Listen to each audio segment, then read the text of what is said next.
Welcome back to Worms RC. Some of you may know the other day I was out messing around with some dualies on my truck, and unfortunately my idea didn't go quite as I had planned.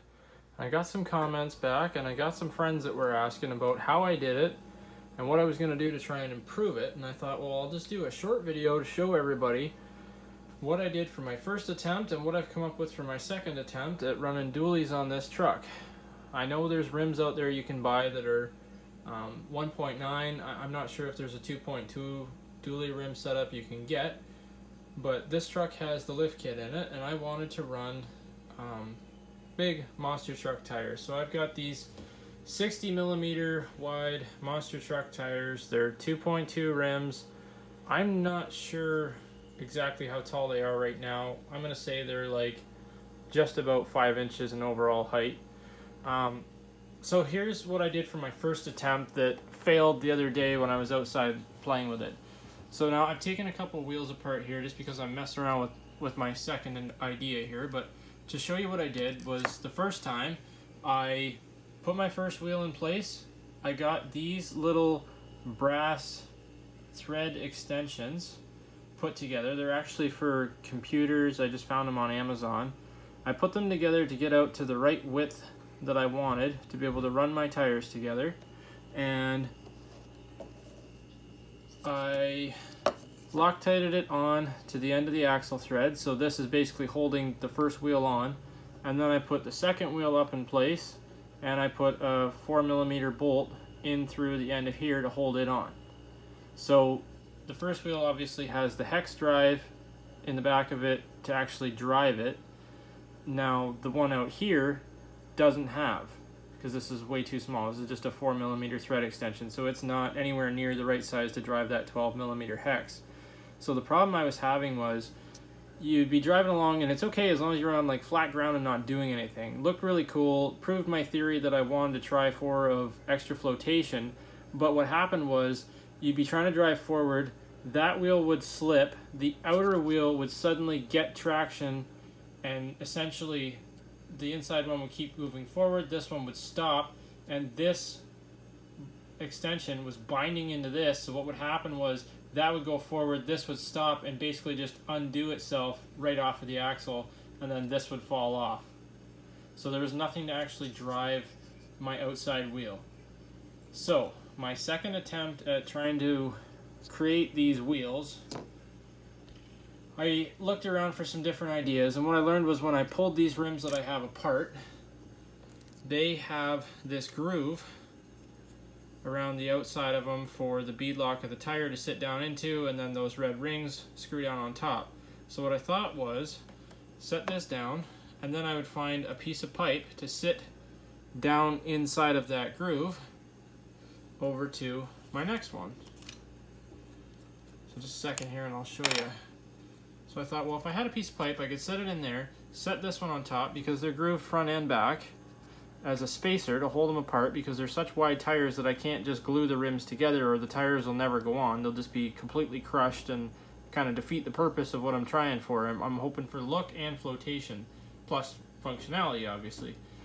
So I got looking around and I got the idea of, yeah, I need this plastic pipe to be able to put in between here, and then I'll glue them together. I didn't have any plastic pipe, but I did have a set of junk rims from previous. There was plastic rims that I had broken, and they're a different style of bead lock. They actually use these, so your basic rim, and then this goes on, and then the plate goes on over the top, and it just crushes the bead between this and the outer lip of the rim. They're the perfect size spacers to drop down inside of this groove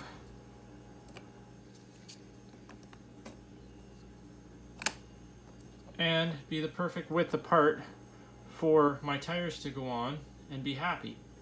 So I'm very, very happy with that. But like I said, I'm sure a piece of ABS plastic cut to the right width that fits inside of the groove, if you had this kind of rim style, would work perfect. I'm sure there's a lot of guys out there that have totally different rims, but maybe this idea will apply for you. Anyway, so my second attempt here, that's what I've done. So I've got one half assembled here that I have rim spacer glued in, then the next rim glued in, and then just for extra support while the glue was drying, I took 2 pieces of mechanics wire down through the spoke on either side of the rim and then twisted them together on the back side. And I found that that really bound them together. So my theory was the glue is okay and hopefully it'll hold, but the farther you get out from the axle of the truck, the more stress you're going to put on everything, which means this has got to be pretty tough. And I got thinking about how we put duals on and off of the tractors, and there's a few different styles of dual clamps and hold-ons. So there's like the T-rail clamp duals, or basically the clamp would just come out to a hook on the rim, grab it, you snap it down, and all it's doing is pulling this rim tight to the next rim, and they never seem to spin out of sync with each other, and if they do, they can only go as far as the clamps and then they bind. And I got thinking, well, I could basically do the same thing, just using the wires to bind this rim to that rim, and the glue will help to hold everything together. So this is my next theory, and I think it's gonna work. I really wish I just had a 3D printer, because now that I know the size and width and everything that I want, it'd be great to just print off one piece wheel all the way and then just put my tires on it. But I don't have that, so I'm trying to be creative with what I'm doing. The next thing I had to do, once I basically made this into one big wheel chunk, if you look at the outside of here, it's a small hole. Now, obviously, this wheel will be driving via the spacer to the other wheel, so that means it's only going to have the hex on this side to drive. But I have to be able to get to that rim to be able to bolt it on. So what I did was I drilled out the hole on the outside rim so that I could use my socket to get down in through all of it with the nut on to be able to do it up. And so far, it's looking like it's gonna work. Fingers crossed. It should. Oh, that's the other thing I wanted to mention real quick was I'll still be able to use the bead lock on this side. On the back side of the rim, might be easier to show you on this rim. The way these rims are, you see they've got these deep dish grooves to it. So the tire rubber is supposed to sit into this groove here, get squished with the bead lock. Now when it goes together as a dual, the other side of the tire is just going to be pushing against here, so it can't go, it won't ride up off of the rim. It'll still be bound on one side, and then the other tire will go on, it'll be bound against this one. So the center really, I don't think is going to go anywhere. I think that'll still give me enough bead lock that the tires won't spin off of there. I did try like hanging onto the rim and twisting the tire, and I can't make it twist, so I think that should work. So yeah, guys, that's what I'm doing for round 2 of the dualies. Like I said, I really want them to work just for flotation and looks. I think they look really, really cool. They started to prove my theory in the snow before they fell off the first time, so hopefully these will work. Stay tuned. I'm sure I'll do an update video once I've got these all put together and on the truck.